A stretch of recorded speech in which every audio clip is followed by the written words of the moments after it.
Doc, safe po bang gumamit ng lubricant? Yes, it is generally safe to use a lubricant. Para saan nga ba ito?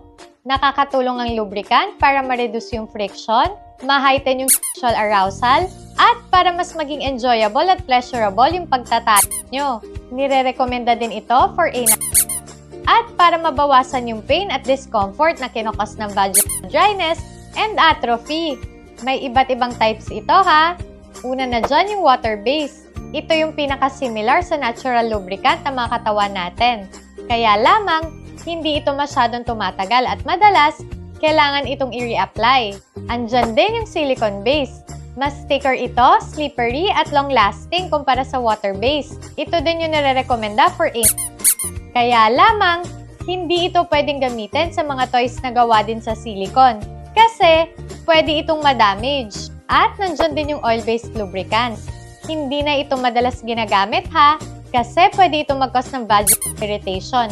At nakakasira din ito ng latex. Kapag nasira yung condom na gamit mo, pwede kang makabuntis. At magkaroon ng sexually transmitted infections. Naku, tandaan ha, kahit ano pang sexual orientation mo, pwede kang gumamit ng lubricant. Pero, mag-protection ka pa din. Gets ba? Okay, ingat!